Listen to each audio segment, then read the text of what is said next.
सोच रहे हैं कि मैं पुराना जीवन भी जीना चाहता हूं, तो यह संभव नहीं है मेरे प्रियो। आप फिर से पाप कर चुके हैं, आप फिर मसीह से अलग हो चुके हैं। तो हम मसीह में आए तो हम अपने पापों का अंगीकार करते हुए उसके साथ पवित्रता के साथ हम। आप सभी को जय मसीह की। आप सभी के लिए मैं लेकर आ गया हूँ आज सुबह का वचन, और कह रहा हूँ ये वचन आपके जीवन को परिवर्तन करने जा रहा है। हालेलुया। आज के मन के लिए हम देखते हैं यूहन्ना 3 अध्याय के उसके 15 पद में लिखा है, ताकि जो कोई उस पर विश्वास करे वह अनंत जीवन पाए। हमें किस पर विश्वास करना है तो हम अनंत जीवन को पाएंगे। जो कोई यीशु मसीह पर विश्वास करेगा वह अनंत जीवन को प्राप्त करेगा। हालेलुया। और यहाँ कहता है उसके 16वें पद में, क्योंकि परमेश्वर ने जगत से ऐसा प्रेम रखा कि उसने अपना इकलौता पुत्र दे दिया, ताकि जो कोई उस पर विश्वास करे वह नष्ट ना होगा परंतु अनंत जीवन पाएगा। यीशु मसीह इस पृथ्वी पर आया, मनुष्यों के जातियों को, जितने मनुष्य जाति है उन सारे पापों को अपने ऊपर ले ले, ताकि जो व्यक्ति यीशु मसीह पर विश्वास करे वह पापों की क्षमा प्राप्त करके अनंत जीवन का सहभागी बन जाए।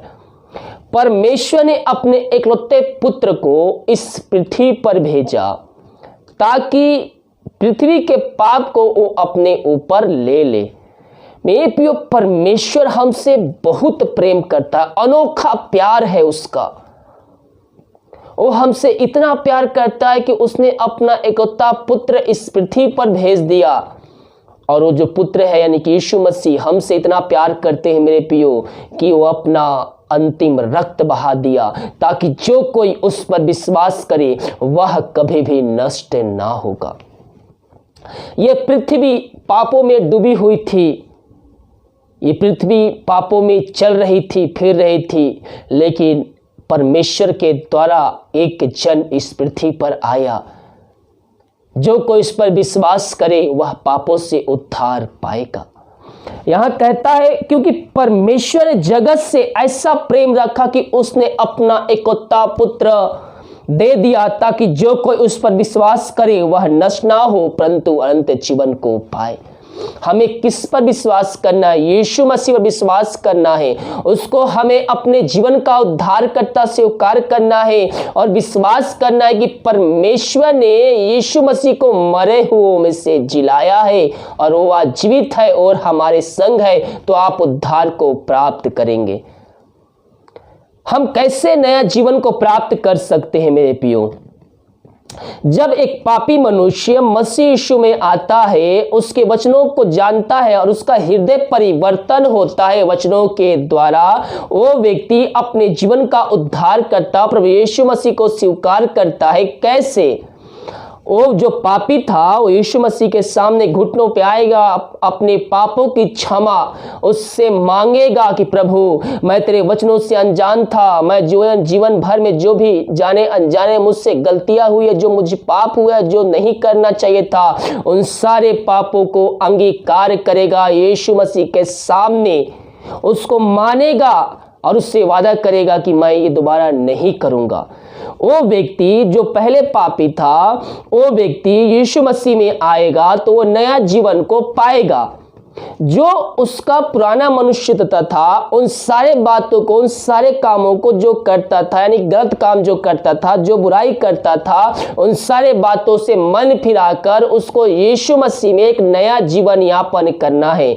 बाइबल कहती है, जो मसीह में है पुरानी बातें बीत गई, देखो सब कुछ नया हो चुका है। यानी कि वो व्यक्ति जब यीशु मसीह में आता है तो उसका जीवन परिवर्तन हो जाना चाहिए 100%। वो जो पुराने काम करता था, जो पाप करता था, जो काम करता था, वो झूठ बोलता था, वो जो भी करता था पाप, उन सारे पापों से मन फिराकर वो परमेश्वर के राज में उसको आना है और उसको जीवन यापन करना है, क्योंकि वो मसीह में एक नई सृष्टि बन चुका है। और उसके वचनों को पकड़ते हुए, उसके आज्ञाओं पे चलते हुए, उसके वचनों पे बने रहना है और उसके वचनों पे आगे बढ़ते रहना है। यही है मसीह में नया जीवन। जब हम उससे अपने जीवन का उद्धारकर्ता स्वीकार कर लेते हैं, हम मसीह में आते हैं, तो हमें बपतिस्मा लेना जरूरी है। हालेलुया। क्योंकि जब हम बपतिस्मा लेते हैं तो हम अपने पापों को गाड़ते हैं, और जब हम ऊपर आते हैं तो हम एक नया व्यक्ति बन जाते हैं। हालेलुया।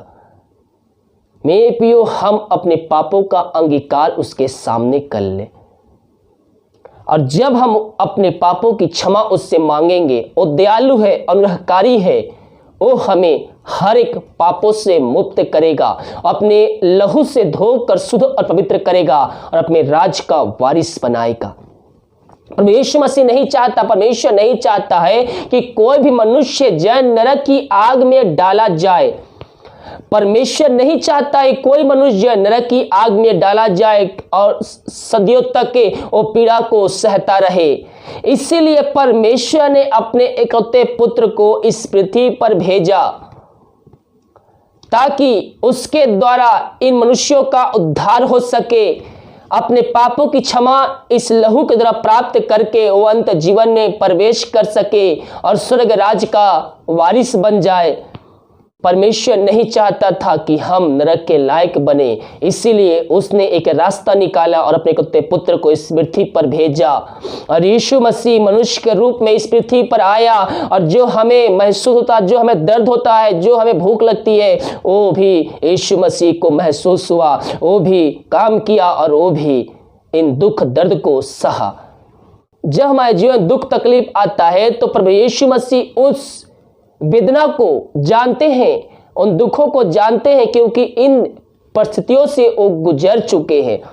वो हमें कभी भी अकेला नहीं छोड़ने वाला है। मेरे प्रियो, हमारे जीवन दुख तकलीफ समस्याएं आती है, उसका नजर हमारे पास साथ रहता है, हमारे ऊपर लगे रहता है कि ये सह सकता है या नहीं सह सकता है।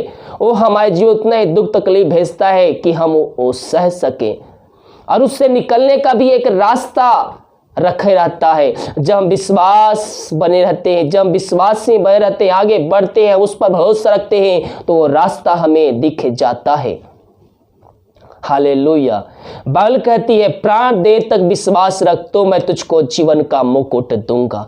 हमें अंतिम क्षणों तक उस पर भरोसा रखना है कि वो हमें इस समस्याओं से निकालेगा। हालेलुया। और जो व्यक्ति अपने जीवन का उद्धार करता प्रभु यीशु मसीह को स्वीकार कर लिया है, उसके वचनों पे चलते रहना है, उसके पकड़े रहना है अंतिम क्षणों तक। हालेलुया। अब आप मसीह में आ गए और आप सोच रहे हैं कि मैं पुराना जीवन भी जीना चाहता हूं, तो यह संभव नहीं है मेरे प्रियो। आप फिर से पाप कर चुके हैं, आप फिर मसीह से अलग हो चुके हैं। तो हम मसीह में आए तो हम अपने पापों का अंगीकार करते हुए उसके साथ पवित्रता के साथ हम जीवन यापन करने वाले हो जाए। 10 आज्ञाओं का वीडियो पोस्ट हो चुका है, जाइए उन 10 आज्ञाओं को देखिए और उस आज्ञाओं पे चलने के लिए प्रभु से प्रार्थना कीजिए कि पवित्र आत्मा मुझको सहायता प्रदान कर। प्रभु से प्रार्थना कीजिए, प्रभु पवित्र आत्मा के द्वारा मुझको सहायता प्रदान कर कि मैं वचनों पे चल सकूं। वो हमें कभी अकेले नहीं छोड़ता है, वो हमारे साथ एक सहायक दे रहता है, पवित्र आत्मा जो हमारी अगुवाई करता है, जो हमारी सहायता करता है। हालेलुया। हम संकट में पड़े रहे, वहां कोई नहीं रहेगा आपकी सहायता करने वाला। मुसीबत में जब पड़ेंगे तो हर एक जान पहचान खत्म हो जाती है, लेकिन जीवितों का परमेश्वर प्रभु यीशु मसीह हमारे संग संग मौजूद होता है। वो हमें कभी भी न छोड़ेगा, न त्यागेगा, वो अंतिम क्षण तक वो हमारे साथ रहता है मेरे प्रियो। इसलिए हम अपने जीवन का उद्धार करता प्रभु यीशु मसीह को स्वीकार करके उसको हम अपने जीवन का उद्धार करता स्वीकार करने वाले हो जाए, उसके वचनों पे चले, उसकी आज्ञाओं पे हम पालन करने वाले हो जाए, तो प्रभु हमारा जीवन आशीष से भरपूर कर देगा। और जब हम मसीह में आते हैं तो ये नहीं कि जब मसीह में आएंगे तो आपको आशीष मिलेगा, आपको चंगाई मिलेगा, छुटकारा मिलेगा, समस्याओं का समाधान मिलेगा। हो सकता है उससे अधिक आपको कष्ट मिले। हालेलुया। क्योंकि जब आप शैतान के राज्य में रहते हैं और वहां से निकलकर आप प्रभु के राज्य में आते हैं तो शैतान क्या होता है, बेबला जाता है, गुस्सा हो जाता है और उसके पास जितने भी हथियार रहते हैं वो आपके ऊपर छोड़ देता है और कोई ना कोई हथियार आपके ऊपर तीर लग जाता है और वहीं हम गलती कर देते हैं, वहीं हम चुक जाते हैं, हम परमेश्वर के विरुद्ध में हो जाते हैं और उसके विरुद्ध में होकर हम उसके खिलाफ बोलना चालू कर देते हैं। मैंने एक सा किया, मैं 10 वान दिया, मैं भेंट दिया, मैं दान दिया, फिर भी मेरे जीवन समस्याएं ही समस्याएं क्यों है? वही असली परीक्षा है मेरे प्रियो। हम बुड़बुड़ा नहीं, हम प्रार्थना करने वाले हो जाए। उन परिस्थितियों में भी हम प्रभु से प्रार्थना करने वाले हो जाए। हर एक बातों में हम प्रभु को धन्यवाद देने वाले हो जाए, क्योंकि जो कुछ हमारे जीवन में होता है वो प्रभु की महिमा के लिए होता है। वो भी आपके जीवन जो समस्याएं हैं, जो बीमारियां हैं, वो भी प्रभु की महिमा के लिए है। वो आपको उसे छुटकारा देने जा रहा है। पिता, इन सारे भाई बहनों को हम तेरे हाथों में सौंपते हैं। इनके जीवन जो पिता समस्याएं हैं, जो है दुख है, कष्ट है पिता, हाँ प्रभु ये तेरी महिमा के लिए है पिता। इनको तो उससे भी अधिक आशीष देने जा रहा है, बीमारियों को चंगाई देने जा रहा है, जब ये तुझ पर भरोसा रखेंगे पिता परमेश्वर। हाँ पिता, ये एक बड़े गवाह के रूप में बनने जा रहा है। ये तेरे गवाह ठहरेंगे पिता परमेश्वर। हम धन्यवाद देते हैं। ये अपने पापों का अंगीकार करके अंतिम क्षणों तक विश्वास योग बनने वाले हो जाए पिता परमेश्वर। यही हम प्रार्थना करते हैं। ये व्यक्ति जो व्यक्ति अपने जीवन का उद्धार करता स्वीकार कर लिए हैं, मैं पियो मैं आपसे कहना चाहता हूँ, हमें प्रभु के वचनों में रहना है, हमें उसके वचनों पर चलते रहना है, उसकी आज्ञाओं को हमें पकड़े रहना है। हम अंतिम क्षणों तक विश्वास योग्य रहे, हम उस पर भरोसा रखने वाले हो जाएं। परमेश्वर नहीं चाहता कोई मनुष्य नरक की आग में डाला जाए। उसने अपने कुत्ते पुत्र को दिया ताकि जो कोई इस विश्वास करे वह नष्ट ना हो, परंतु अंत जीवन को प्राप्त करे। हम उस पर विश्वास करके, हम उस पर भरोसा करके हम अंत जीवन को प्राप्त करने वाले हो जाए और स्वर्ग राज का वारिस हम बन जाए। पिता, इन सारे भाई बहनों को तेरे हाथों में सौंपते, पवित्र आत्मा के द्वारा इनकी अगुवाई कर पिता परमेश्वर। जो वचन हम सुने है पिता प्रभु जी, इनके हृदय में उतरने पाए पिता। ये वचन पिता हम सबके जीवन में आशीष का कान ठहरने पाए प्रभु जी, यही प्रार्थना करते हैं। प्रार्थना सुना, धन्यवाद यीशु नाम पिताजी आशीष मांगते, सुन दया से रहम कर। आमीन आमीन और आमीन। हालेलुया। आज का वचन 5 बजे पोस्ट हो चुका है, तो जाइए और वचन की सभा में शामिल होकर उसके द्वारा आशीष को प्राप्त कर लीजिए। इस वीडियो को, इस वचन की सभा को सभी जगह शेयर कीजिए ताकि और भाई बहन लोग मसीह यीशु को जानकर अंत जीवन का सहभागी बन जाए। God bless you.